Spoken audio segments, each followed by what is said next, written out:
지금부터 관광산업의 경제적 효과, 한중일 다자협력 강화를 통한 세계 평화, 안보와 미래의 공동 번영이라는 주제로 세션을 시작하겠습니다. 안녕하세요. 저는 이번 세션 진행을 맡은 아나운서 김가영입니다. 반갑습니다. 계속해서 이번 세션의 좌장을 소개해드리겠습니다. 본 세션 좌장인 전용욱 부총장은 서울대 경영학을 졸업하고 MIT 국제경영학 박사학위를 받았으며 지난 40년 동안 대학, 기업체, 컨설팅 회사에서 모두 일해온 학자, 컨설턴트입니다. 현재 서울대학교 경영대학 특임교수 겸 제주 한라대학교 부총장을 역임하고 있으며 하이닉스, 삼성전자, 현대자동차 등 많은 한국 대기업의 비상임 이사, 컨설턴트로 활동하고 있습니다. 현재 한국경영연구원의 이사정으로도 활동하고 있습니다. 그럼 본 세션의 좌장이신 제주 한라대학교 전용욱 부총장님께 마이크를 넘기도록 하겠습니다. 따뜻한 박수로 환영해 주시기 바랍니다.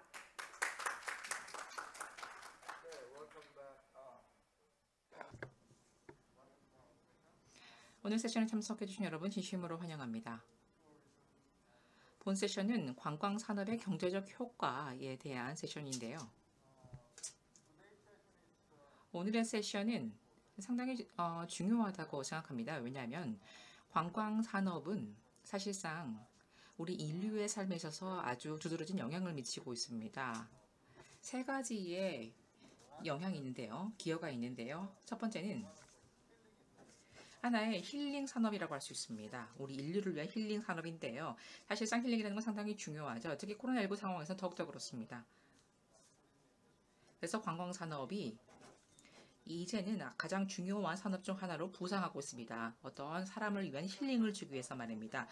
두 번째 관광산업의 중요한 요소는 사람들에게 뭔가 놀라운 경험을 주는 것입니다. 우리가 해외에 여행을 가면 우리가 해외여행을 통해서 우리가 새로운 것을 배울 수가 있습니다. 그리고 세 번째의 기여 요소라고 하면 관광산업의 기여 요소는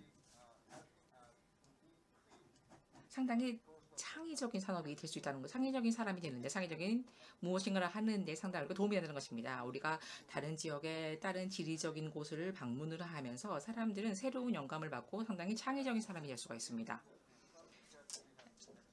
그렇기 때문에 우리 미래를 위해서도 관광산업의 역할은 상당히 중요할 것입니다. 특히 코로나19가 있는 상황에서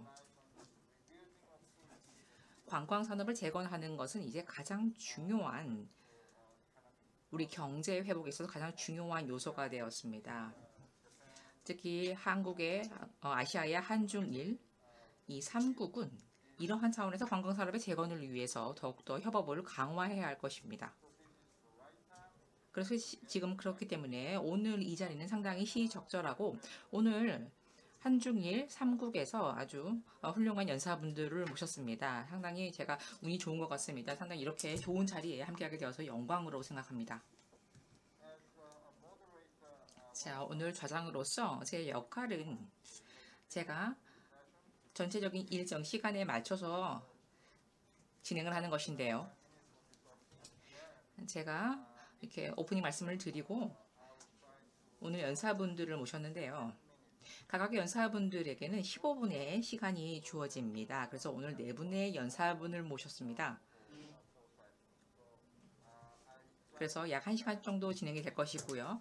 각각의 연사분들은 시간 내에 전체 발표를 마무리해 주시기 바랍니다. 15분 정도의 시간이 주어집니다. 그래서 만약에 15분을 초과하게 되면 전체적인 일정이 지연되니 이 부분에 대해서 꼭 염두해 주시기 바랍니다. 우리가 전체적인 발표를 들은 이후에 저희가 온라인 오프라인을 통해서 Q&A 세션, 약 10분 정도의 Q&A 세션을 갖도록 하겠습니다. 일반적인 Q&A 세션을 가질 것이고요. 현재 본 세션의 계획은 지금까지 말씀을 드렸고요. 그러면 오늘 연사분들을 모실 시간인데요. 현재 저희가 듀얼 모드로 진행이 되고 있습니다. 본 세션은 오프라인으로 오늘 오디언스와 함께하고 있고요. 또 줌을 통해서 연결된 또 온라인 이벤트로도 진행이 되고 있습니다. 오늘 일본과 그다음에 중국의 연사분들을 줌을 통해서 온라인으로 접속하고 계십니다.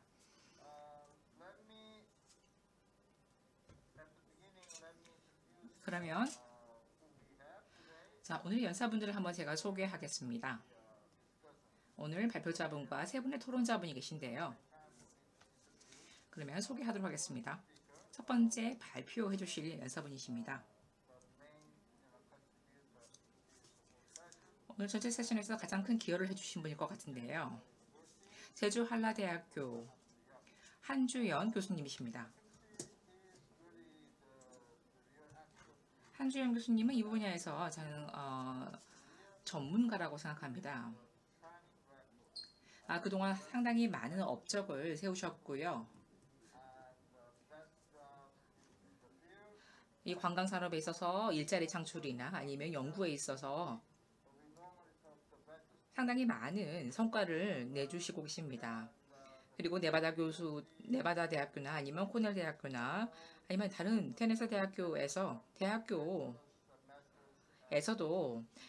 이런 이 세 대학교에서 모두 유학을 하시면서 박사학위까지 마치셨습니다. 그리고 또 휴스턴 대학교에서도 같이 연구를 하신 바 있고요. 그리고 신라, 그리고 싱가포르, 그리고 다른 아시아 지역에서도 또 일하신 바 있습니다.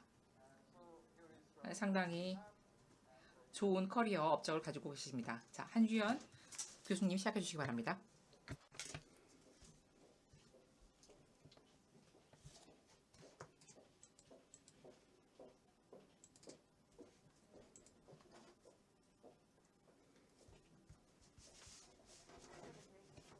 네, 수고해 주셔서 감사합니다. 여러분 안녕하세요.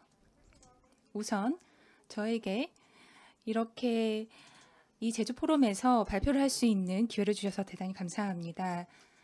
저는 경제적인 성장 중요성, 특히 요즘과 같은 코로나 시대에 이 관광산업에서의 중요성을 살펴보고자 합니다. 그리고 저희가 이제 회복하고 이것을 이겨나가는 상황에서 어떻게 관광이 또 역할을 할 수 있는지 한번 살펴보고, 그리고 우리가 아시아 3국이 어떤 식으로 이것을 잘 극복해 나갈 수 있는지 살펴보도록 하겠습니다.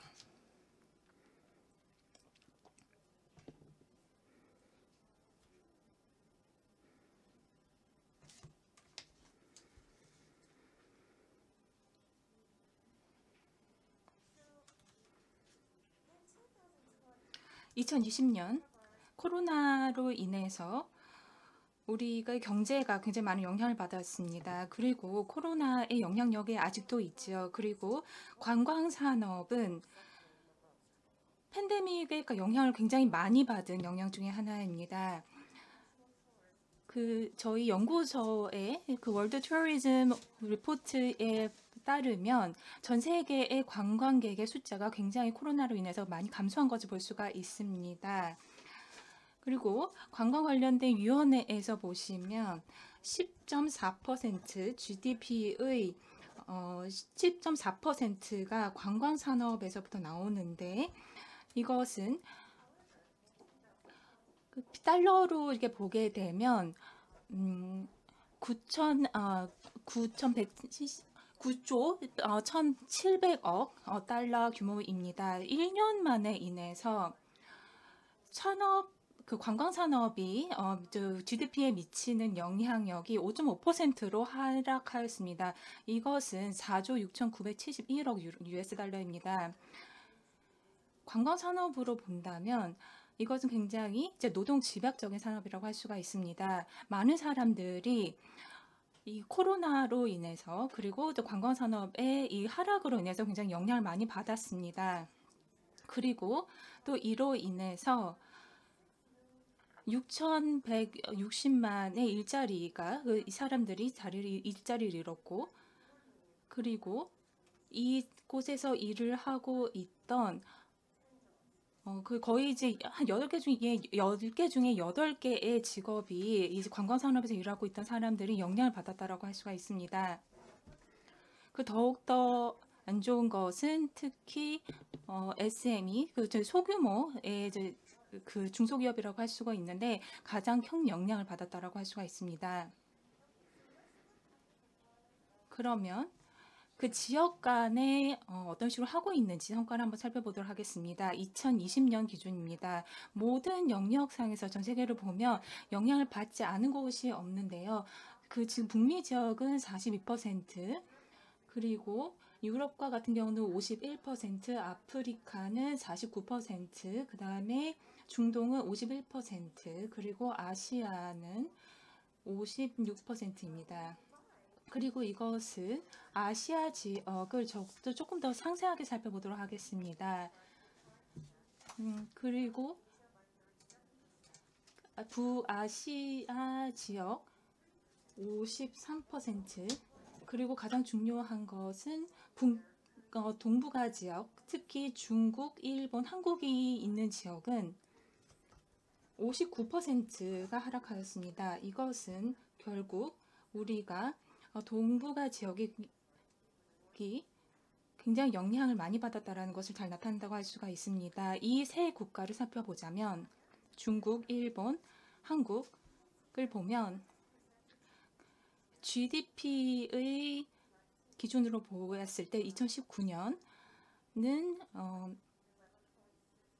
11.6%가 관광산업이 GDP에 미친 영향이었습니다. 그런데 1년 후에 4.5%로 하락하였습니다. 그것은 GDP의 쉐어에서 59.5% 하락한 것입니다. 일본의 경우를 보면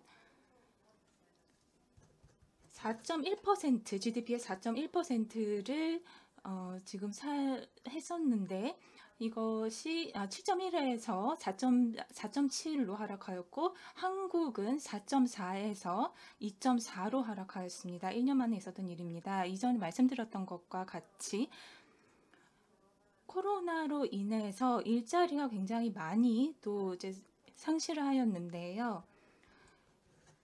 그 관광 사업에서 5.1%가 일본에서 일자리가 잃었고, 그리고 한국과 같은 경우에는 6.2%가 일자리가 하락하였습니다.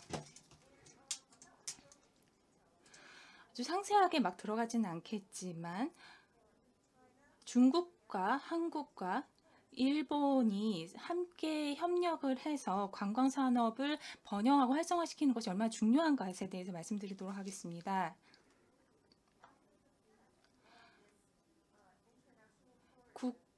국제적인 관광 산업은 이 성과는 이 3개국의 협력에 달려있다라고 해도 과언이 아닌데요.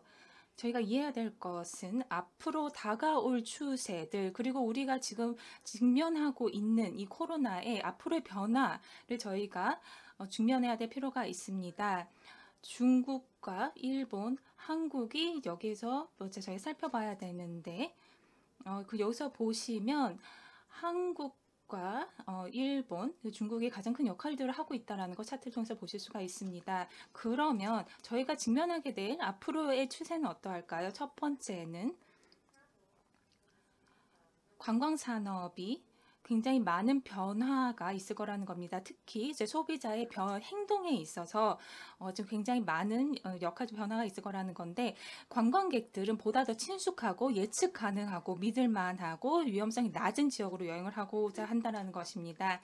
그리고 조금 더 이제 외곽인 지역, 그 다음에 야외 활동 등이 보다 선호될 것이라는 겁니다. 그리고 인터넷의 활용을 사람들이 보다 더 많이 하게 될 것인데, 그리고 정보들을 사람들이 또 살펴보고 여행을 하는 것입니다. 왜냐하면 사람들은 심리상 리스크를 지금 갖고서 하고 싶지가 않고, 그리고 여행을 하면서도 위생과 의료 부분을 감안을 하고자 하는 그런 심리가 있기 때문입니다. 그래서 여행지를 선택을 하는 데 있어서 보다 더 안전하고 믿을 만한 지역을 선택할 수 있다는 것입니다. 그렇기 때문에 위생과 특히 건강 부분에 있어서의 의견 교환은 굉장히 중요하다고 할 수가 있습니다. 그래서 굉장히 믿을 만한 정부 기관 등이 관련된 정보를 제공을 하는 것, 여행자에게 관련 정보를 제공하는 것이 중요하다고 할 수가 있고요. 그리고 또 다른 추세를 하나를 본다면 디지털라이제이션, 디지털화라고 할 수가 있습니다.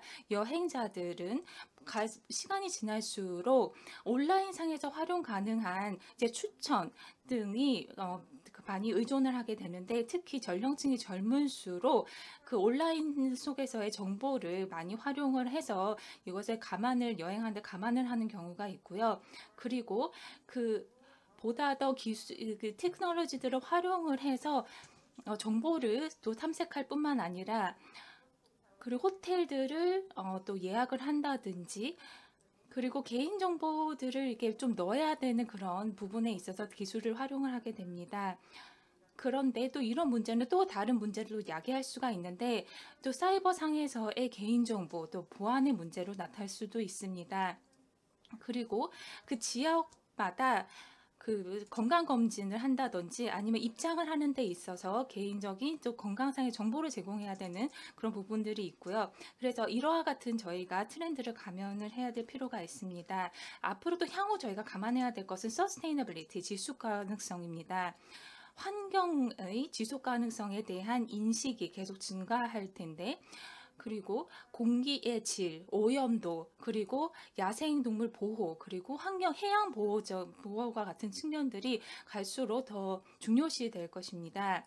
그리고 코로나로 인해서 보다 더 많은 소비자들이, 특히 58%의 소비자들이 환경에 대해서 고려를 하게 되었습니다. 그것은 단순히 환경가 자체만의 문제가 아니라, 그리고 그뿐만 아니라 인종차별, 그 다음에 빈곤 문제, 그리고 새 사회의 평등 문제에 대해서도 사람들이 고려를 하면서 여행지를 선택하게 되었다라는 것을 의미합니다.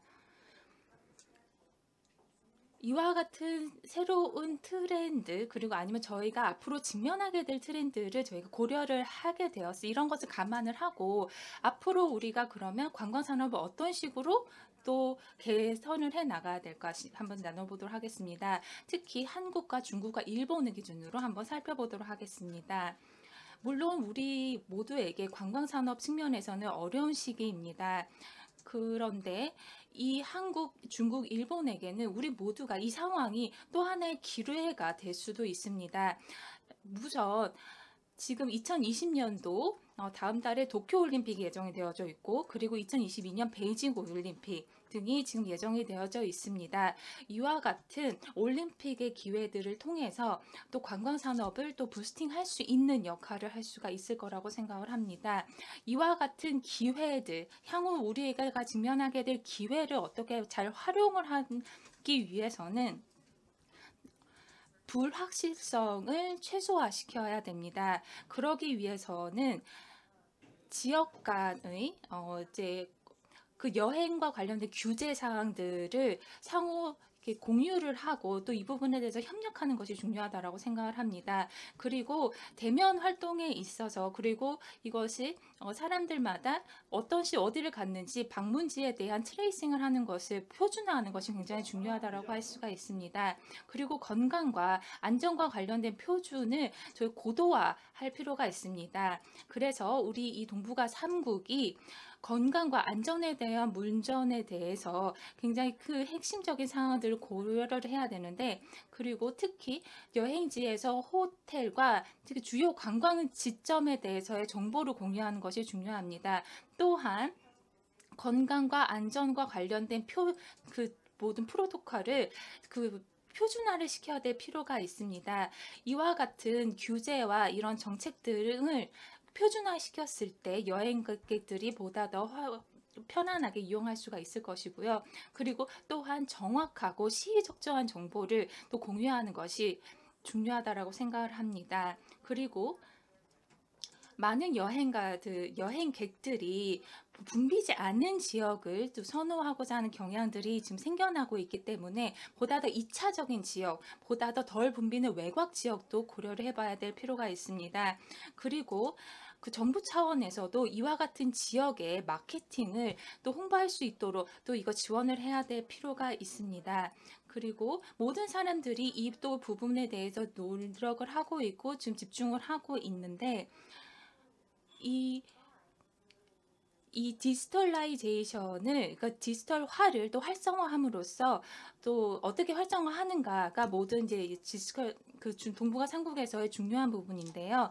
그러면 이 세 국가에서 이것을 어떤 식으로 해야 되는가 보다 더 협력을 이뤄야 되는데 디지털의 마케팅과 홍보 부분에서 해야 됩니다. 그리고 구체적으로 본다면 어떻게 관련 헬스와 위생과 관련된 규제들 그리고 빅데이터를 활용을 하고 그리고 QR코드 등을 활용해서 스마트폰의 QR코드들을 활용해서 방문지를 트래킹하는 것도 중요하다고 생각을 합니다. 또한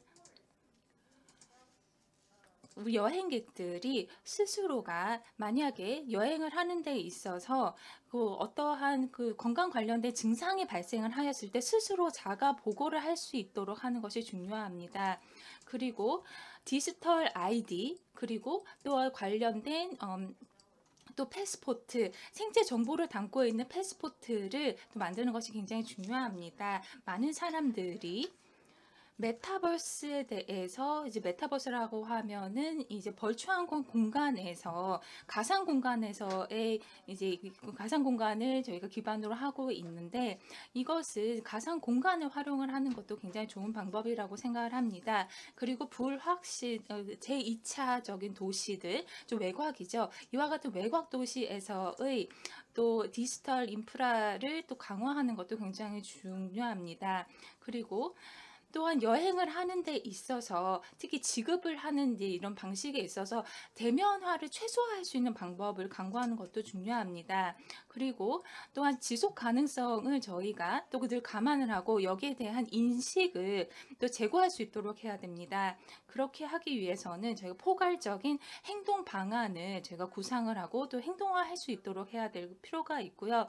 그리고 탄소 중립적인 여행과 관광의 인프라를 또 구성할 수 있도록 해야 됩니다. 그리고 또한 훈련 프로그램을 구상을 하는 것도 굉장히 중요한데요. 정부 차원에서는 정책을 또 활용을 해서 어떻게 하면 지속 가능한 여행이 관광 산업이 될 수 있을까? 예를 들어서 이 지속 가능한 정책을 또 이 프로그램을 또 활용을 하고 있는 기업들에게 인센티브를 제공하는 방식으로 정부가 지원을 할 수가 있을 거라고 생각을 합니다. 우리가 많은 지금 한국과 일본, 중국 모두가 지금 많은 고충에 지금 이제 중간도에 있는데 우리가 협력을 함으로써 그리고 이와 같은 상황 속에서 관련된 여행과 관련된 규제를 어떤 식으로 이것을 잘 이겨낼까가 저희가 함께 또 노력할 수 있는 부분이라고 생각합니다. 감사합니다. 네, 감사합니다. 한 교수님. 네, 시간 또 55분까지 잘 지켜주셔서 대단히 감사합니다. 발표 주신 것을 들으면서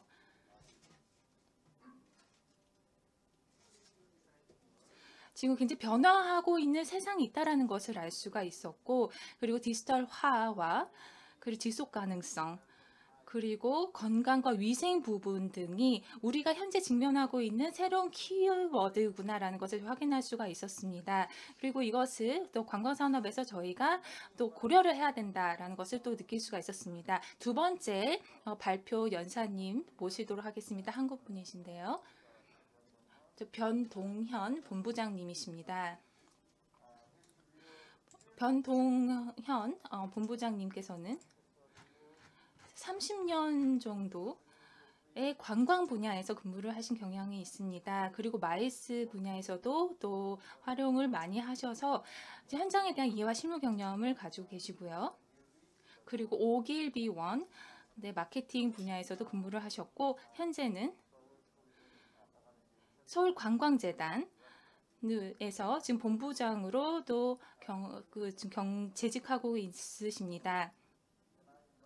네, 그러면 변동현 본부장님 15분 동안 발표해 주시면 감사하겠습니다. Thank you very much, Professor John.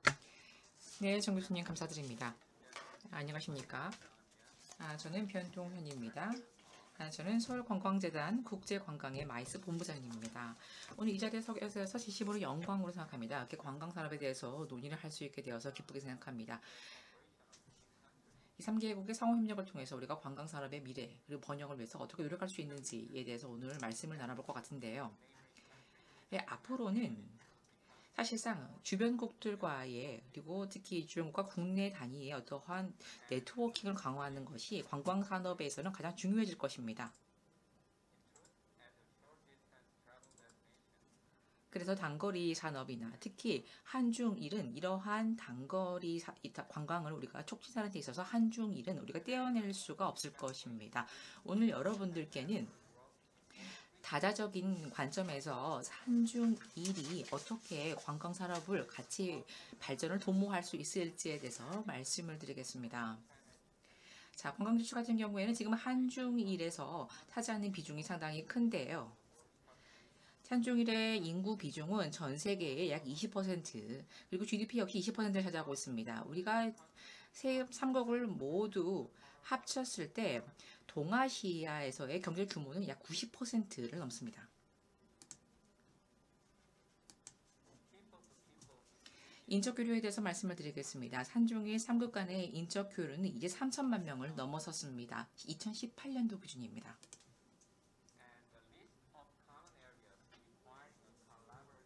그렇기 때문에 우리가 어떤 공통의 영역에서는 어떠한 협업이 더욱더 필요합니다. 금융이나 문화, 그리고 다른 환경 부분에서 이러한 협업이 반드시 있어야 할 것입니다. 한국과 중국과 일본은 가장 빈번하게 교류하는 국가이기도 합니다. 왜냐하면 가까이 인접한 국가이기 때문이죠. 여기 지금 그래프가 나와 있는데요.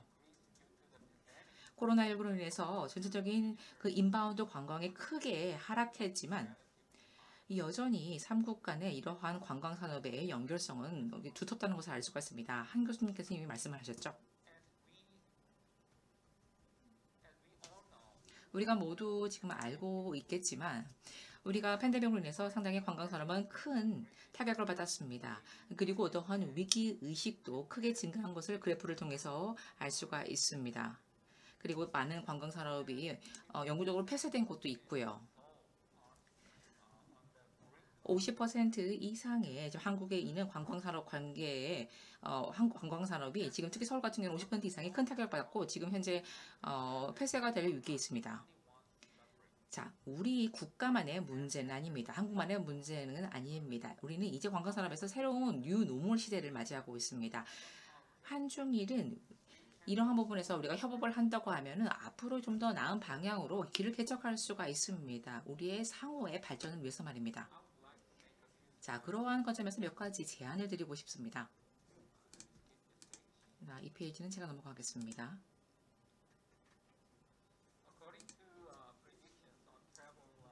관광산업의 트렌드에 대한 어떠한 예측 자료인데요. 로컬 여행이나 아니면 개인 여행, 그 다음에 리저 여행이 단기적으로 증가할 것으로 예상이 되고 있습니다. 우리가 장기적으로 봤을 때는 주요 키워드가 에코, 친환경적이고 저탄소, 그리고 그다음에 웰빙이라는 것입니다. 이거 세 가지가 주요 키워드라고 합니다.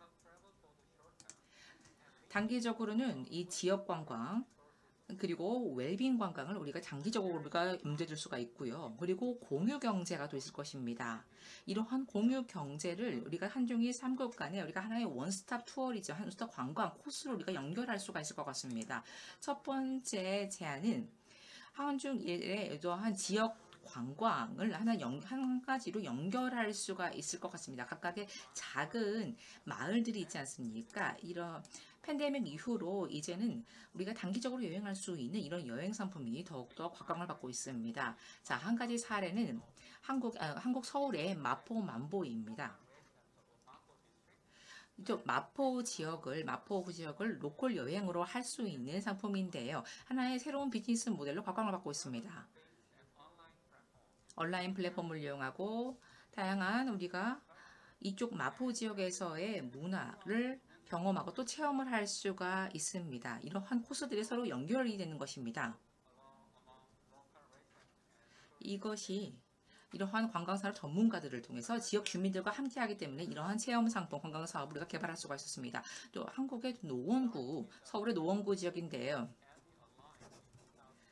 2013년도에 여기 한 100여 개의 마을이 함께하기 시작했는데요. 이제는 하나의 관광 프로그램, 예를 들어서 둘레산천길 아니면 공덕동 빌리지 마을과 같은 이러한 곳을 상품을 이제 개발하게 되었습니다. 상당히 적극적으로 기존의 전통적인 문화를 살리면서 기존에 있는 관광 자원을 이용을 해서 이러한 전체적인 관광 마을 단지를 만든 것입니다. 자, 이것이 이 과거와 현재의 어떤 관광 가능한 상품을 연결하는 좋은 사례가 아닌가 생각합니다. 자, 중국과 같은 경우에도 이러한 로컬 여행 사례가 있는데요. 쿠베이징 같은 경우에는 베이징에서 약 2시간 정도가 걸리는 곳입니다. 그리고 완주하는 시안 근처에 있고요. 그다음에 리장 근처는 위낭 근처에 있습니다. 상당히 그 자세한 내용이 상당히 궁금하기도 하는데요. 오늘 류정 교수님께서도 오늘 함께 하고 계시기 때문에 관련돼서 사례를 들을 수 있으면 좋겠습니다. 그리고 또 같은 사례가 비슷한 사례가 일본에도 있습니다. 도쿄에서 1시간 거리는 오메시가 있고요. 아시마시가 있고요. 카무라카시가 있고요. 그다음에 유푸시가 있습니다. 제가 일부의 사례만 말씀을 드리는 것입니다. 좀 더 상세한 내용은 좀 하라자 교수님께서 또 말씀해 주실 수 있을 것 같습니다.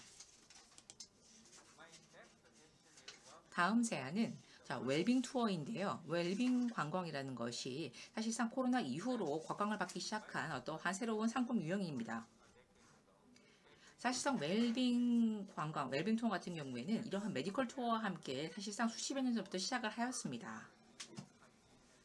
그리고 그래서 이제 코로나19로 인해서 위생과 안전이 더욱더 중요해졌습니다. 자, 이러한 관점에서 템플 스테이는 사실상 한국에서 가장 대표적인 웰빙 관광 상품입니다.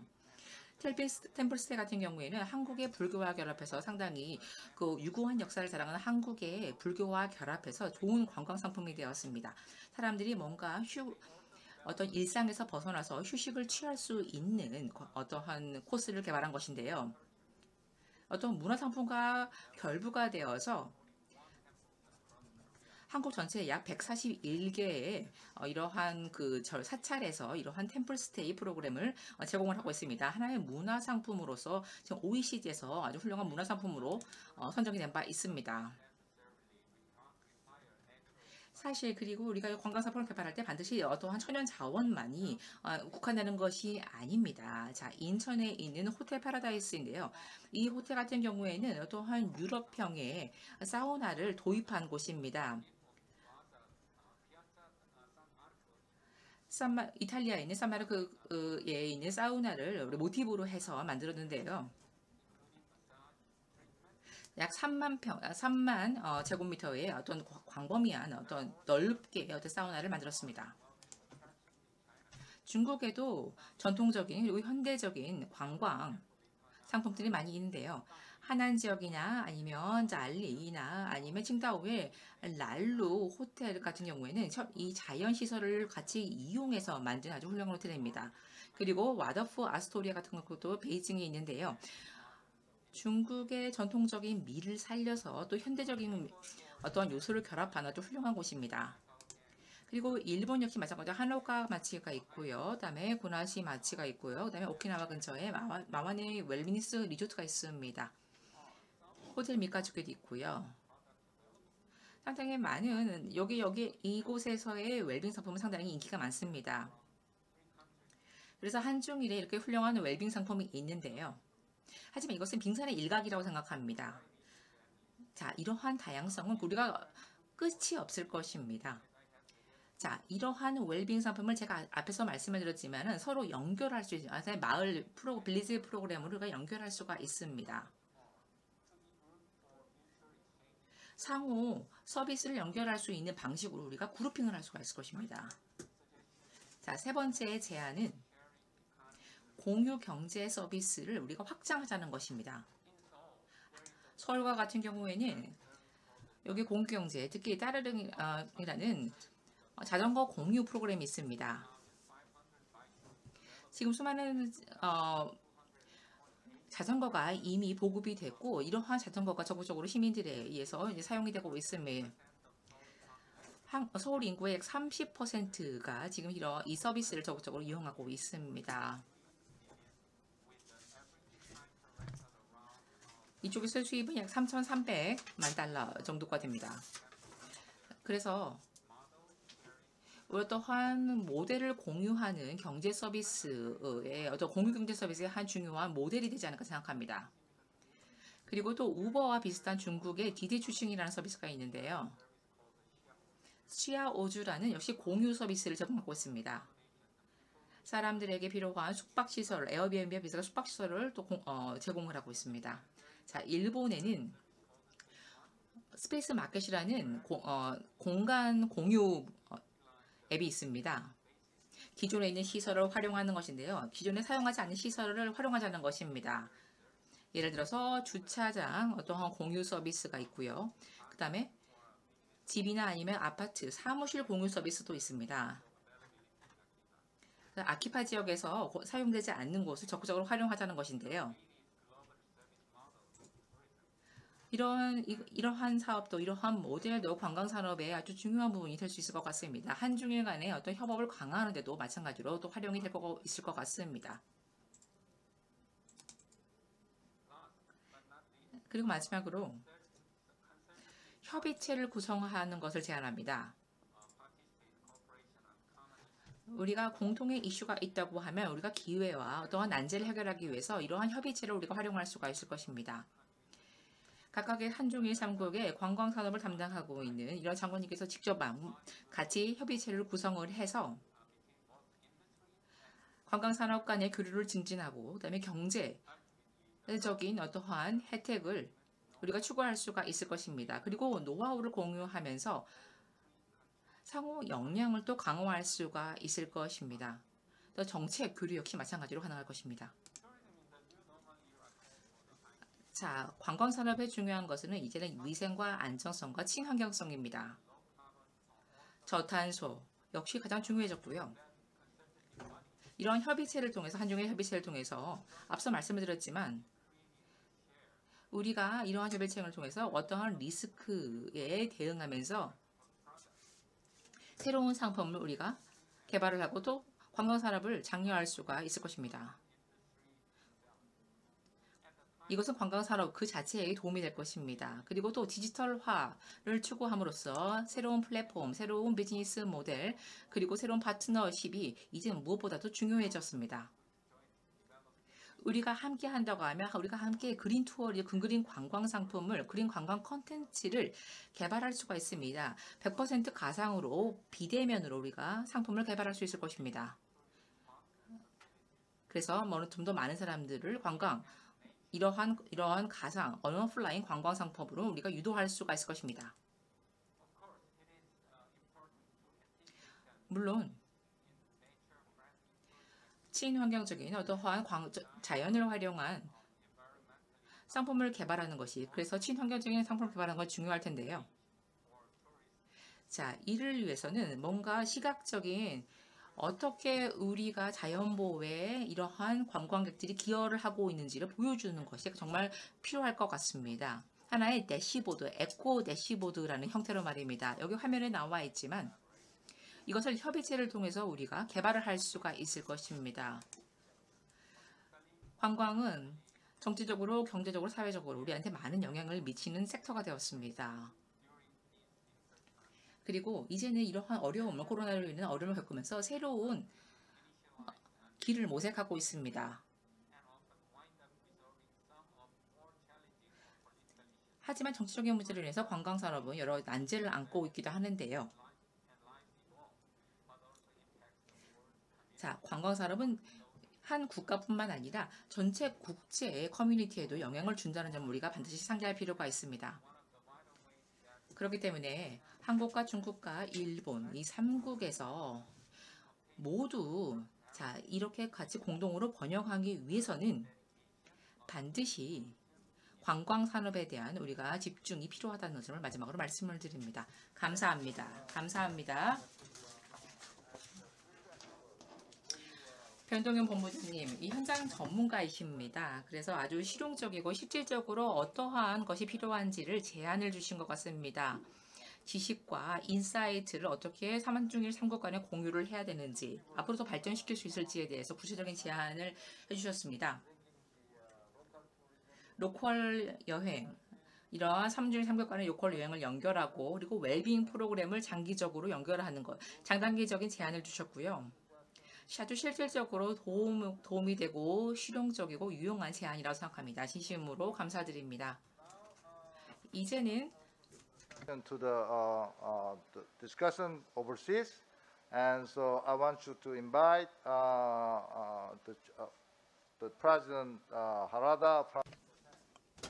네, 두 번째 토론자님 자리 모시도록 하겠습니다. 문에히코 하라다 박사님이십니다.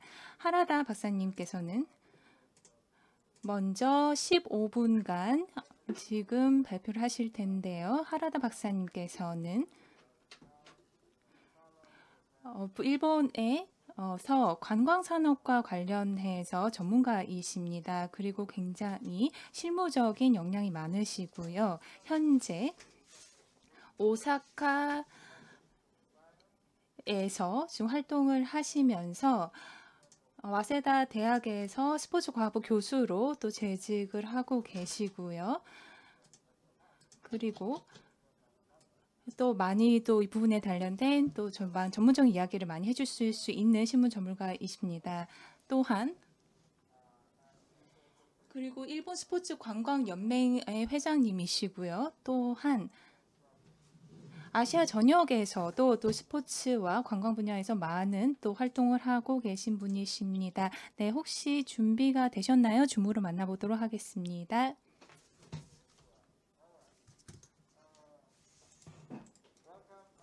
네, 그러면 하라다 박사님을 이제 자리로 모시고자 합니다. 준비되셨나요? 네, 준비됐습니다.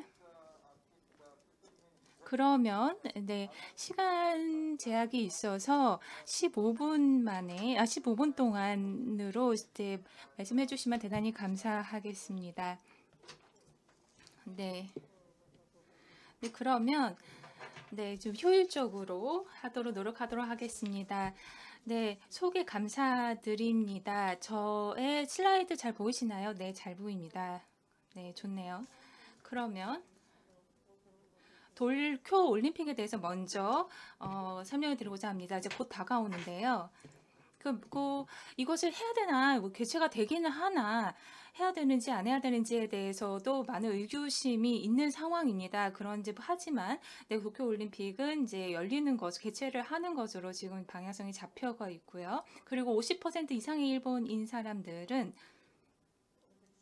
올림픽이 열려야 된다. 그런 의견을 가지고 있습니다. 그리고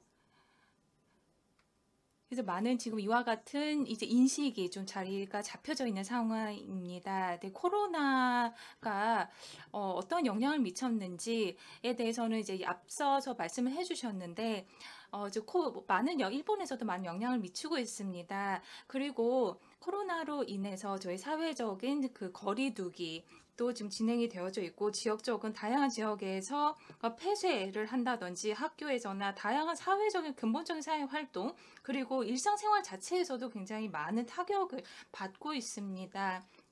그리고 또 이제 스포츠 영역에서 이제 한번 살펴보자면 프로야구와 J리그가 좀 지연이 돼서 시작을 한 바가 있습니다. 그리고 또 이제 관중들의 숫자도 5,000명으로 제한을 두었습니다. 그리고 선수들과 참석자 모두는 전부 다 PCR 테스트를 거쳐야만 되는 그런 상태로 지금 진행이 되었었는데, 2021년 올림픽 과 관련해서 일본 사람들은 우리가 이것을 봉송을 해야 되는가, 의견도 굉장히 분분했었습니다. 정말 또 올림픽이 개최되어야 되느냐의 근본적인 문제에 대해서 이제 많은 사람들 의견이 분분했었습니다. 그런데 지금은 이제 많은 그 사람들이 이게 개최가 되어도 된다라는 것으로 의견이 많이 조금 이제 흘러가고 있는데요. 그 이유는 아무래도 백신이 지금 이제 진행이 되면서 사람들이 처음에는 도쿄 올림픽에 대해서 조금 더 이제 비관적이었던 사람들이 이제 좀 늘어나게 됐고, 그럼에도 불구하고 아주 많은 사람들은 무관중으로 진행이 되어야 된다라고 생각을 하고 있습니다. 현재는 이제 IOC의 입장은 이제 관객 수를 어느 정도로 이제 늘리는 것에 대해서 어느 정도까지 해야 되는지에 대한 이제 의견이 관심 많이 갖고 있는데요. 도쿄 올림픽이 만약에 이제 개최가 되지 않는다라면 그 손실액은 이제 USD로 했을 때 450억 USD에 달하게 됩니다. 그리고 이제 코로나에 그래서 굉장히 이제 많이 영향을 받는데 그래서 일본 사람들이에서도 굉장히 의견이 굉장히 분분을 했습니다. 이것을 해야 되느냐 말아야 되느냐에 대해서 왜 이렇게 무리해서 두느냐 하지만 그럼에도 불구하고 게임은 저희 올림픽은 진행이 되어야 된다라는 것이 이제 결정이 된 상황인데요. 왜냐하면 코로나로 인해서 이제 그 많은 어떻게 보면 올림픽 레가시라고 할 수가 있죠. 올림픽을 개최를 하고 난 다음에 많은 관광객이 그 해당 나라로 이제 여행을 오게 되는데 이와 같은 것은 이제 현실적으로 지금 이루어지기 어려운 상황에 지금 저희가 지금 직면을 해야져 있습니다. 이로 인해서 굉장히 많은 이와 관련된 이제 연관된 일을 하고 있는 사람들은 일자리를 잃을 또 확률이 또 있습니다. 너무 많은 것이 엮여져 있기 때문에 이것을 쉽게 또 이게 손을 놓을 수 없는 그런 상황인 것이죠. 그리고 이제 그 관광산업 쪽으로 한번 살펴보도록 하겠습니다. 관광산업 일본으로 이제 들어오는 인바운드 관광객 숫자는 2019년까지는 꾸준하게 증가를 해서 3,190만까지를 증가를 꾸준히 했다가 2020년에 코로나 시대를 맞이하면서 410만까지 이게 급격히 줄어들었습니다. 그래서 나라가 이제 관광산업 정책을 어떻게 좀 변경해야 되지 않을까라는 그런 이제 의견이 그 방향을 전환해야 됐을 정도로 많은 영향을 받았습니다.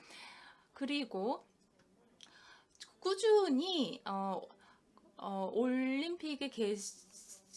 런던 올림픽이 2012년에 개최가 되고 난 다음에 꾸준히 그 관광객이 증가를 했고요.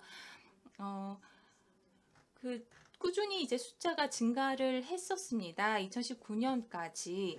그런데 그래서 앞으로 저희의 이 코로나 이 시점을 지나고 나서도 앞으로 이런 추세는 지속이 되어야 된다라고 생각을 하는데, 이제 2012년 런던 올림픽이 개최이 되었고, 그리고 2015년도, 그리고 2015년도에 영국에서 또 올림픽이 있었고요. 2017년에 런던 챔피언십이 열렸습니다.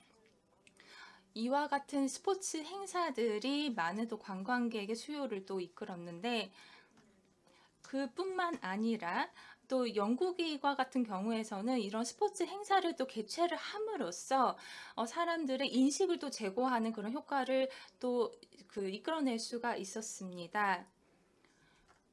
그래서 스포츠와 관련된 이제 도시라는 그런 이미지를 또 이제 사람들에게 부각을 할 수가 있었습니다. 그와 같이 이제 이 런던 2012년 스포츠 행사 다음에 이것이 어떠한 또 긍정적인 사람들에게 영향을 미쳤는지를 저희가 좀 살펴볼 수가 있었는데요. 자, 그러면 2020년 도쿄올림픽 그 다음에는 저희는 어떻게 이제 일이 진행될 것인가를 살펴봐야 될 시점이라고 생각을 합니다. 그러면 소비자 시장은 포스트 코로나 시대에 어떤 식으로 진화를 할 것인가, 어떤 식으로 변화할 것인가를 살펴보도록 하겠습니다. 관광 산업은 굉장히 이제 건강과 웰빙을 중요시하는 그런 컨셉으로 이제 진화할 것이라고 생각이 되고요. 그리고 이전에는 저희 이전 연사님께서도 말씀을 이제 주셨듯이 사람들의 이제 관심들이 좀 많이 달라질 것이라고 생각을 합니다. 그리고 일본에서는 GST라고 이제 있는데 최근에 우리는 두 가지를 집중을 하고 있습니다. 이것은 야외 스포츠, 그 다음에 구도 스포츠 투어리즘이라고 부를 수가 있습니다. 가라테, 유도 이런 식으로도 저희가 의역을 해서 부를 수가 있을 것 같은데요. 일본의 전통과 그저 연계를 하는 것입니다. 그리고 유럽과 미국 등과 같은 곳에서 이제 오시는 관광객들이 경험할 수 있는 이제 자국의 문화를 경험하고 또 해외 야외 활동을 하실 수 있도록 하는 것인데요. 그 이를 위해서 저희는 스포츠와 헬스 투어리즘을 연계해서 하는 관광 상품을 또 개발하고 홍보하려고 노력하고 있습니다.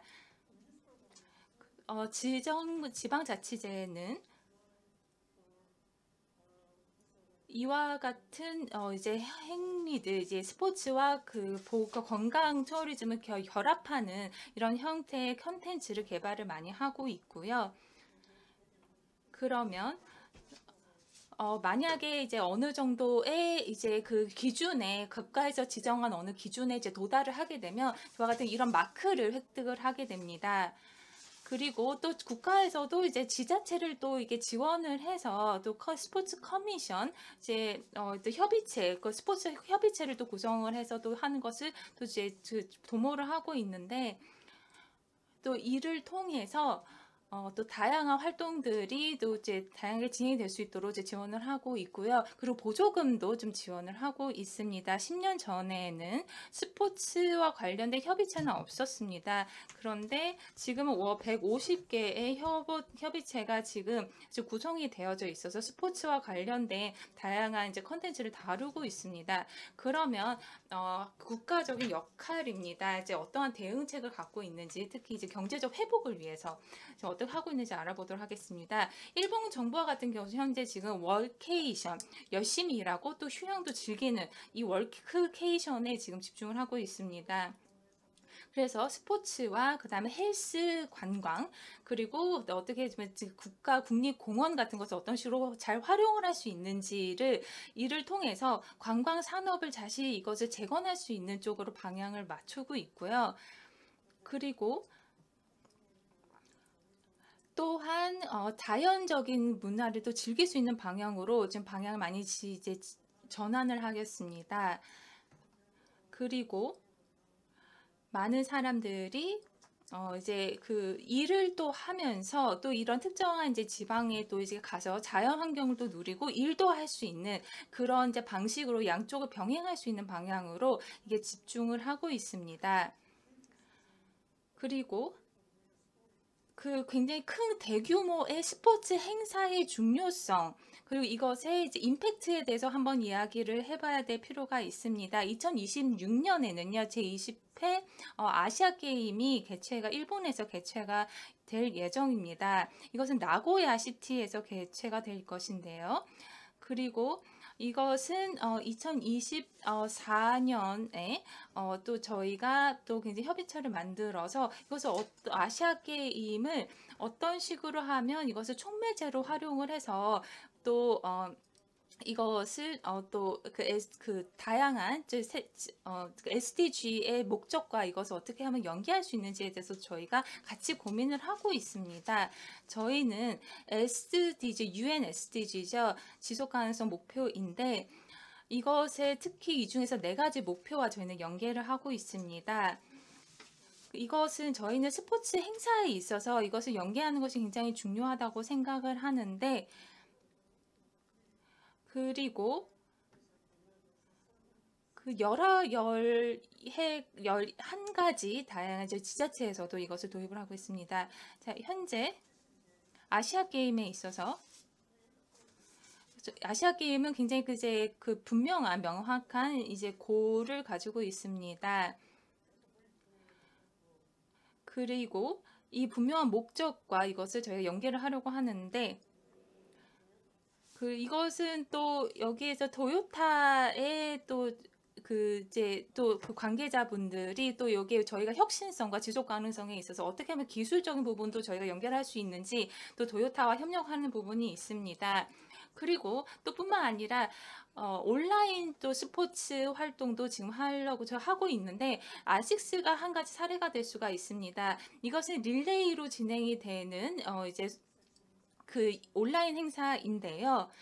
그리고 42,195km를 지금 이것을 그 사람들이 이제 이 릴레이로 도는 형태로 마라톤을 도는 거죠.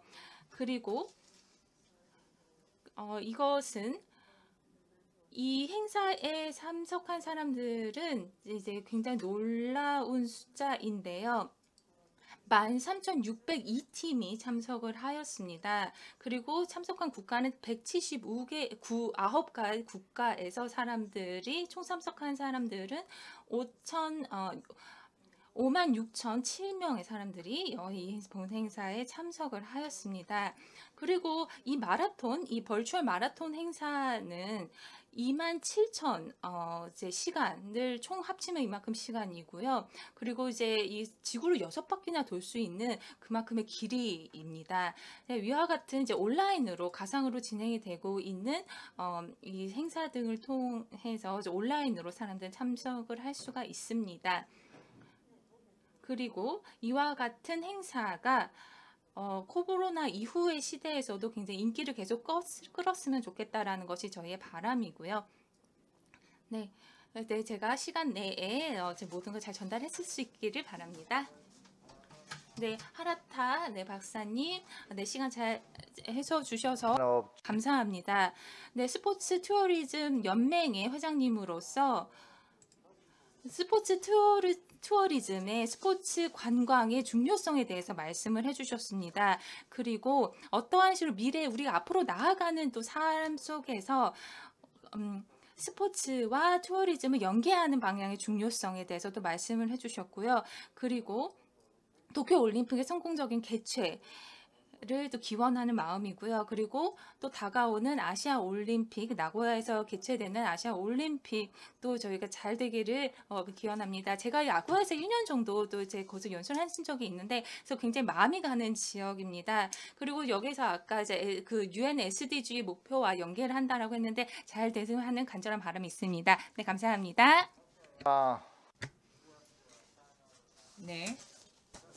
자, 마지막 토론자를 모시겠습니다. 중국에서 접속하고 계신데요. 경제학자이십니다. 저희 패널분 중에서 유일하게 경제학자분을 모셨는데요. 오늘 말씀하실 내용은 글로벌 금융 부분에 있어서 사실상 오늘 주제와 그렇게 관계가성이 높다고는 생각지는 않지만, 우리가 글로벌 금융의 흐름을 이해를 한다고 하면 사실상 관광산업의 미래를 우리가 예측하는 데 도움이 되리라 생각합니다. 그래서 오늘 경제학자로서 류정 교수님께서 글로벌 금융에 대해서 말씀을 해주시고 또 이러한 글로벌 금융이 어떤 관광산업에 어떻게 영향을 줄 수가 있는지에 대해서 말씀해 주실 텐데요. 우리가 이제는 좀 더 거시적인 관점에서 글로벌 경제가, 글로벌 금융이 어떻게 영향을 관광산업에 줄 수가 있을지에 대해서 좀 더 다른 모드로 오늘 말씀을 나눠보겠습니다. 자, 류정 교수님은 중국에서 유명한 경제학자이십니다.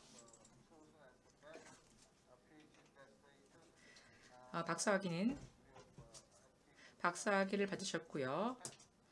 2010년도에 지금 중국의 그 교육부에서 가장 훌륭한 경제학자로서 또 선정되신 바 있습니다. 그러면 중국 난카이 대학교의 류정 경제학 부교수님을 모시겠습니다. 준비가 되셨을까요?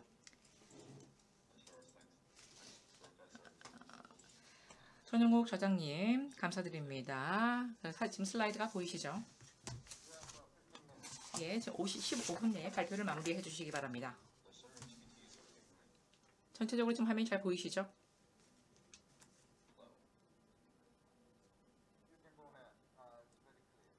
네, 잘 보입니다. 네, 알겠습니다. 전용욱 교수님, 그리고 한주연 교수님, 그리고 문에히코 하라다 교수님, 그리고 변동영 본부장님 말씀 감사합니다. 오늘 함께하게 되어서 영광으로 생각합니다. 우선은 사과의 말씀을 드려야 할 것 같습니다. 사실상 제가 관광산업의 전문가는 아닙니다. 하지만 개인적으로 제가 국제금융의 관점에서 어떻게 관광무역산업에 영향을 줄 수 있을지에 대해서 제가 간단히 제 의견에 대해서 말씀을 드리겠습니다. 특히 달러의 유동성 충격과 새로운 트라일레마에 대해서 말씀을 드리고 또 포용적이고 지속가능한 아시아 관광무역의 번영을 위해서 이것이 어떻게 영향을 줄 수 있는지에 대해서 말씀을 드리겠습니다. 작년이었죠. 작년에는 달러 유동성 쇼크를 우리가 겪었습니다. 이로 인해서 글로벌 금융시장이 타격을 받았는데요. 우리가 사실상 이제는 이것이 과연 이러한 유동성 쇼크가 팬데믹으로 인한 것이냐 아니면 다른 원인인지를 정확하게 파악할 필요가 있습니다. 왜 CIP 같은 경우에 글로벌 금융 이후에 이렇게 무차익 균형에서 벗어나는지, 편차가 왜 발생하는지를 우리가 이해할 필요가 있습니다. 글로벌 금융위기 이후에 유럽과 미국 같은 경우는 각각의 그 국경을 봉쇄하지 않았습니까? 봉쇄하는 방식은 어떠한 타이트, 전체적인 규제를 강화함으로써 금융시장에서의 규제를 강화하면서 어떤 국경을 많이 차단시켰습니다. 하지만 팬데믹 위기로 인해서 팬데믹 위기에서 금융 혼란의 전염을 우리가 그렇다고 해서 완전히 막을 수가 있었을까요? 그렇다면 아시아의 포용적이고 지속적인 관광, 무역 번영을 위해서 새로운 트라일레마가 갖는 의미는 무엇일까요? 자, 시간 관계상 제가 좀 더 간단히 간소해서 말씀을 드리겠는데요. 그러면 이 부분은 이 슬라이드는 제가 패스하겠습니다. 우리도 모두 여러분도 아시겠지만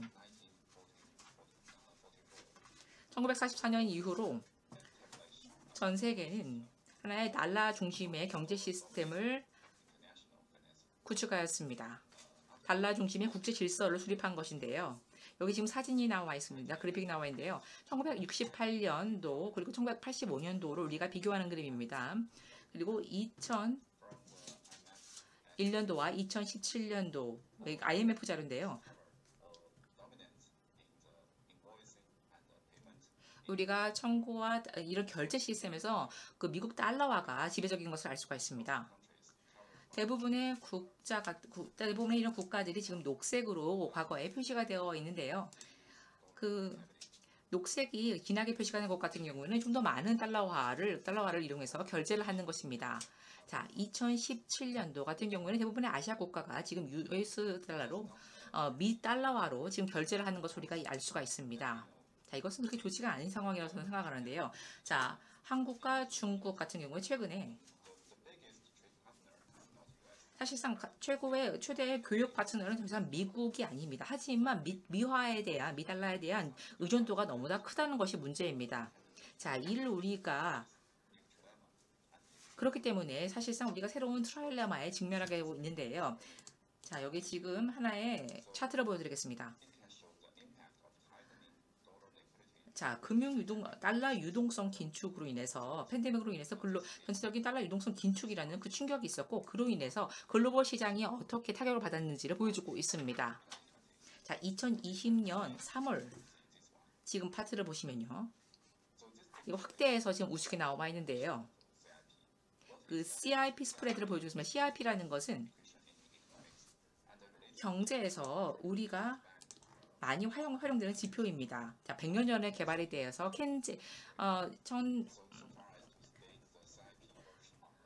1930년대에 개발이 되어서 지금까지 우리가 많이 활용하고 있는 CIP입니다. 여기 지금 공식이 나와 있는데요. 두 개의 통화 간의 이자율의 차이를 보여주고 있습니다. 이렇게 되면은 그 다른 어떠한 통화의 가치에도 영향을 주게 되는데요. 자, 일반적인 정상적인 상황에서는 거의 제로입니다. 여기 보시면요. 자, 2008년도 전에는 이게 거의 0에 수렴하고 있죠. 미 달러와 그리고 영국의 파운드와 그 환율이 거의 제로 상태입니다. 하지만 2008년도 이후로 지금 상당히 많은 변동폭을 보이고 있습니다. 2020년에 팬데믹 위기를 겪은 이후로 지금 우측에 나와 있는 이러한 변동성을 보이고 있는데요. 금융위기, 2001년 8년 금융위기 전에 CIP 같은 경우에는 전체적으로 큰 문제가 없습니다. 특히 파운드와 기반의 CIP 편차 같은 경우는 크게 문제가 없었습니다.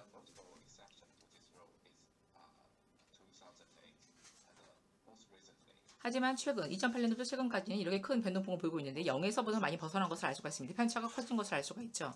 한국의 원화 같은 경우에는 지금 한국의 원화는 지금 표시가 되어 있지 않은데요. 여기 지금 파란색 선이 있습니다. 여기 파란색 선이 지금 한국의 원화입니다.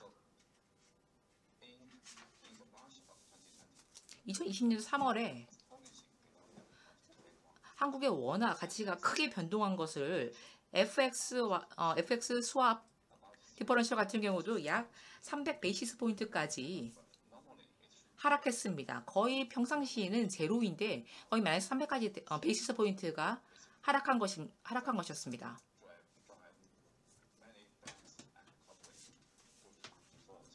그래서 많은 그 기관이나 아니면 금융기관에서 상당히 이러한 베이시스 포인트가 이렇게 하락하게 되면은 어떠한 사실상 유동성 위에서 큰 위기를 겪을 수가 있습니다.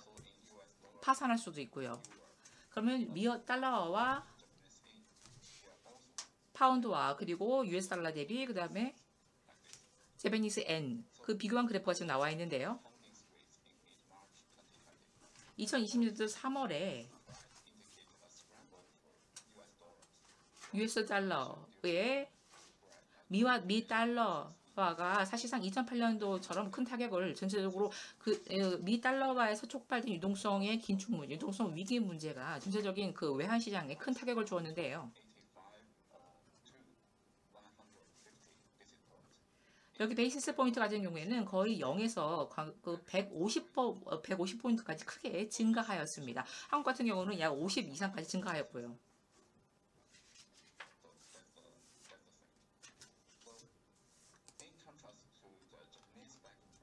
자, 일본의 금융 위기와는 좀 좀 차이가 있습니다.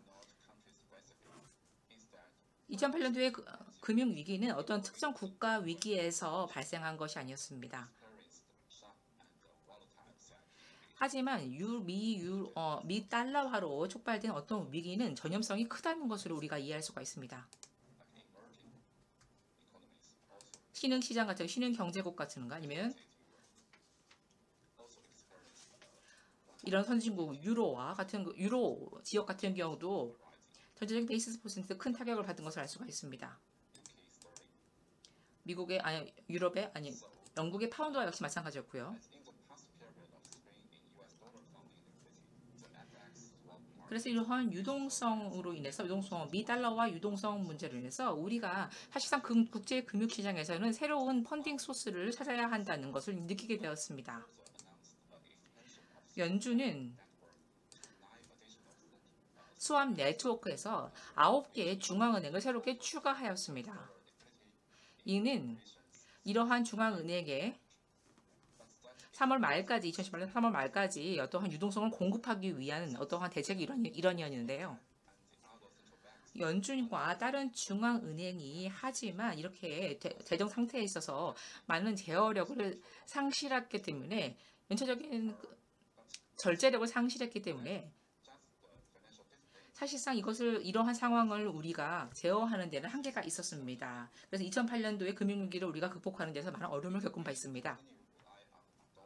우리가 미 달러화의 이러한 비중에 있어서 계속해서 의존을 한다고 하면은 이러한 글로벌 금융위기는 언제든지 다시 재발할 수가 있습니다. 글로벌 금융위기를 2008년도에 겪은 이후로 미국의 자금 시장과 그다음에 다른 국채 시장에서도 많은 영향을 받았는데요. 사실상 이것은 역외 시장, 그 머니마켓에서도 영향은 마찬가지였습니다. 그래서 역내 시장, 역외 시장이나 펀딩 커브를 보면 지금 그래프가 지금 이런 식으로 나와 있고요. FX 스왑 같은 경우가 지금 스프레드가 증가했는데요. 2007년도, 2017년도에 일본은행 같은 경우는 약 88% 상승했고 유럽 같은 경우는 약 42%가 하락해서 이렇게 스프레드가 상당히 벌어진 것을 볼 수가 있습니다. 영내 달러와 그다음에 유로와의 이러한 구분이 있는데요. 자, 2008년도 이후로 이렇게 크게 벌어진 것을 볼 수가 있습니다. 이것이 문제입니다. 이러한 문제를 우리가 얘기할 때 우리가 새로운 트라일레마라는 얘기를 하는데요. 자, 시간 관계상 제가 몇 개 슬라이드를 제가 넘어가겠습니다. 자,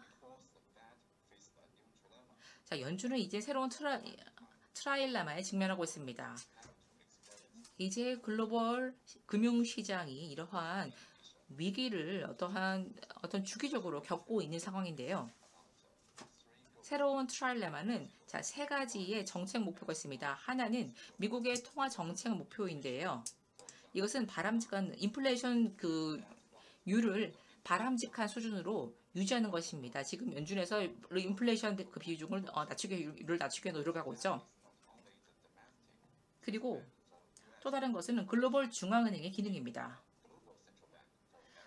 연준 같은 경우에는 미국만의 은행이 아니죠. 사실상 전 세계 은행의 역할을 하고 있습니다. 그래서 영내 역외 달러 패러티 같은 경우를 지속적으로 관리할 필요가 있습니다. 그 패리티를 거의 0에 가깝게 관리할 필요가 있습니다. 300이 아니라요. 그리고 마지막으로는 재무 분야에서의 어떠한 절제인데요. 연준이 전체적인 밸런스 시트를 안정적으로 유지할 필요가 있습니다. 모든 금융 부분이나 아니면 비금융 분야에서 마찬가지입니다. 이 세 가지 목표를 가지고 있는데요. 연준은 항상 이 중에서 하나를 포기해야 하는 상황입니다. 그래서 지금 미 달러를 대내적으로는 아니면 대외적으로 그리고 특히 신흥시장의 통화와 US 달러 대비 통화의 가치 이 세 가지를 다 고려를 해야 되는데요.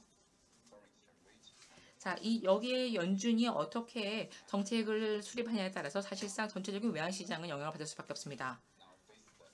이제 미국은 중요한 어떠한 기회를 갖게 되었는데요. 이 지금 C번에 있는 안정적인 밸런스 시트를 어떻게 유지를 할지 이 부분에 대해서 이제 고민이 커졌습니다. 자, 1분 정도가 남았습니다.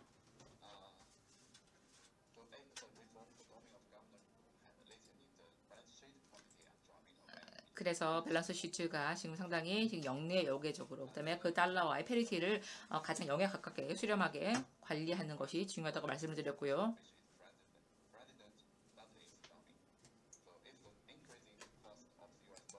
미 달러와의 비용이 증가한다고 하면 미 달러의 가치 자체가 올라간다는 것을 의미합니다. 그러면 제가 결론으로 이제 넘어가겠는데요. 시간 관계상 결론으로 넘어가겠습니다.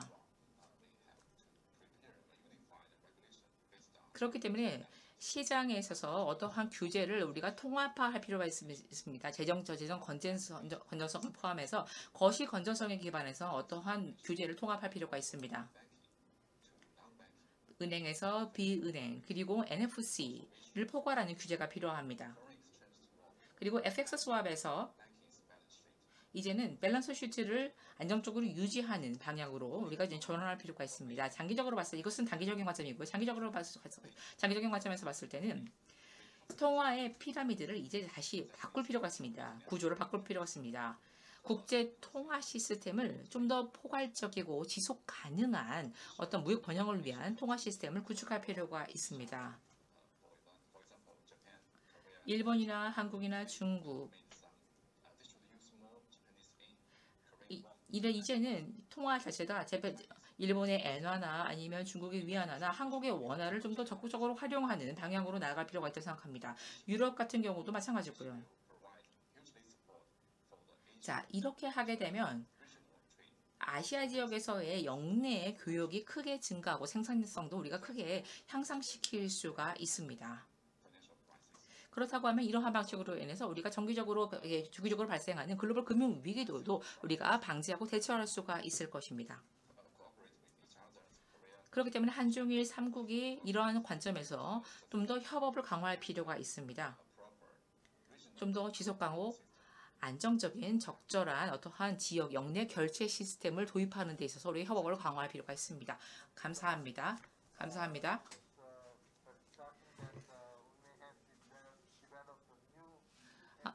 상당히 놀라운데요. 우리가 새로운 국제 통화 시스템을 개발해야 된다고 말씀하셨습니다. 상당히 놀라운 관점에서 말씀해 주신 것 같습니다.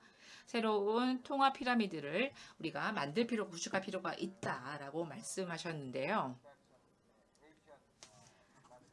아시아 자체적인 통화 시스템, 유로에 거의 버금가는 유로존에 버금가는 아시아 자체적인 통화 시스템을 우리가 구축하는 것 아주 혁신적인 제안인 것 같습니다. 네, 말씀 감사드립니다. 자, 이 6분 정도의 시간이 있습니다.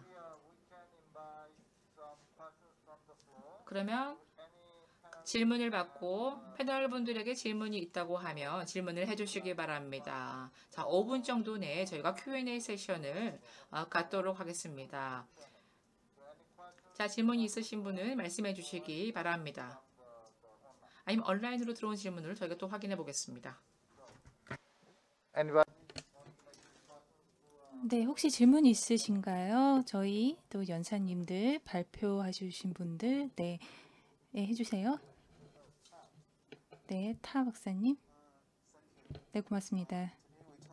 오늘 협력에 대해서 이야기를 했습니다. 특히 세 국가의 협력에 대해서 얘기를 해봤습니다. 한중일 세 국가에 대해서 집중해서 살펴보았는데 우리는 지금 팬데믹의 상황에 지금 처해져 있습니다. 투어리즘, 관광산업은 두 가지 측면이 있다고 생각합니다. 하나는 단순히 국경선을 넘어서 멋진 풍경을 보는 것, 그리고 두 번째는 이제 비즈니스 활동의 일환으로 또 여행하시는 분들입니다. 저는 이제 비즈니스 기업인들의 또 이제 외국으로의 출장은 굉장히 중요하다고 생각을 하는데 이것은요 단순히 관광 산업뿐만 아니라 다 다양한 다른 영역에서도 의미가 있다라고 생각합니다. 왜냐하면 두 국가 간의 기업 활동을 또 장려할 수가 있다라고 생각합니다. 그렇기 때문에 이와 같은 기업인들이 굉장히 편리하게 해외로 나갈 수 있는 방안들이 중요하다라고 생각을 하는데요. 누군가가 말씀해 주셨는데 어떤 일종의 여권에 대해서 아이디어를 주신 부분이 있었습니다. 누군가가 어떤 기업인이 백신 패스포트, 백신을 접종을 받았다라는 것을 증명할 수 있는 여권이 있다면 이것이 굉장히 이제 편리할 것이다. 이것을 타국가로 이동을 하는데 편리할 것이다라는 의견을 주신 분을 제가 들은 적이 있는데요. 이것은 한 국가만이 할 수 있는 것이 아니라 국가 간의 협업을 통해서나 이루어질 수 있다고 생각합니다. 그렇다면 이와 같은 백신 패스포트, 백신 여권을 좀 활성화할 수 있도록 어떠한 이제 우리 오늘 참석한 이 3국에서 할 수 있는 역할이 무엇이 있을까요? 그러면 이 질문에 혹시 백신 여권에 대해서 답변 주실 수 있는 분, 답변해보고 싶으신 분 계실까요? 저 오늘 세 국가 한중일에 대해서 저희가 이야기를 했는데 이 백신 여권이 좀 실효성 있는 대안이 될 수가 있을까요? 네, 변동현 박사님. 네, 질문 감사드립니다. 제가 이 실무 현장에 있기 때문에 답변을 좀 드릴 수가 조금 더 이제 제가 잘 답변을 드릴 수가 있을 것 같습니다. 제가 좀 현장감이 있다라는 점에서 제가 답변을 먼저 드리도록 하겠습니다. 이거 굉장히 지금 이제 많은 사람들이 이제 관심을 갖고 있는 부분인데요. 현실적인 측면에서 백신 여권의 필요성은 날로 중요시되고 있습니다. 우리는 한국의 혼자만으로는 이 부분을 지금 할 수는 부분은 없습니다. 이것은 유럽과 미국권과 함께 이제 노력을 해야 될 필요가 있고 그 구체적인 측면에 있어서는 표준화된 어떤 양식으로의 지금 그 여건이 나와야 될 필요가 있다고 생각을 합니다. 이를 통해서 이것이 허위 여건이 방지를 해야 될 부분이 있기 때문에 그렇습니다. 그래서 많은 사람들이 이것의 필요성에 대해서는 공감을 하지만 실질적으로 도입되는 데까지 시간이 걸리는 이유는 이게 지금 표준화 부분에 있고 그다음에 도용 방지 문제가 있기 때문에 그렇긴 건데요. 우리 지금 3국은 에서는 우리가 함께 머리를 맞대서 서로가 어떤 식으로 할 수 있는지, 그다음 UNWTO 세계 관광기구 혹은 저희 서방 국가에서의 관계 기구와 함께 이것을 거대한 의견의 좀 합의점을 도출해야 될 필요가 있다라고 생각을 합니다. 이것이 굉장히 이제 난이도가 높은 접근 방법이기 때문에 그렇고 그 진행하는 과정에 있어서 또 저희가 난관이 많기 때문에 그렇습니다. 네. Yes, yes. Can you hear me? 네, 잘 들리시나요? 저 일본에서는 우간다에서 지난주에 9명의 그 지금 운동선수들이 일본으로 왔습니다. 그분들은 2번의 백신 접종을 받았습니다. 그리고 음성 판정을 받았습니다. 일본에 오기 전에. 그래서 음성 판정을 잘 받으셨고, 근데 이틀이 지나고 나서 양성 판정을 받으신 거예요. 그래서 백신 여권은 지금 상황에서는 좀 불안정한 부분이 있다라는 것을 말씀을 드리고 싶습니다. 왜냐하면 그 PCR 검사하는 과정에 있어서도 완전히 그 백신 여권 100% 지금 적용할 수는 없는 부분이 있습니다. 네, 완전 너무 현실적이고 실무적인 접근을 해주셔서 대단히 감사합니다. 좋은 의견이었습니다. 저희가 이제 그 시간이 2초밖에 없어서 저 마무리를 지어야 될 것 같습니다. 오늘 너무 훌륭한 지금 발표를 해주신 저희 한준 선생님 그리고 토론자분들 대단히 감사드립니다. 또한 저희가 또 실무자에서 실무자 측면에서 이 자리에 함께 해주신 분들 그리고 그 한라 제주대학교의 총장님 께서 또 이 또 멋진 또 자리에 또 함께 해주셨고 좀 많이 지원해 주신 부분에 대해서 대단히 감사드립니다. 네, 그러면 이 자리 여기서 마치도록 하겠습니다. 대단히 감사합니다. Give a big applause. 오늘 과장님과 연사분들께, 토론자 여러분들께 모두 큰 박수 부탁드립니다. 그러면 본 세션을 이제 마무리하도록 하겠습니다. 저희가 잠시 휴식을 갖도록 하겠습니다. P4G 정상회의 결과 및 COP26을 향한 노력이라는 주제로 세션이 시작될 예정입니다. 이로써 이번 세션을 모두 마무리하겠습니다. 참석해 주셔서 감사합니다. 잠시 후 뵙겠습니다.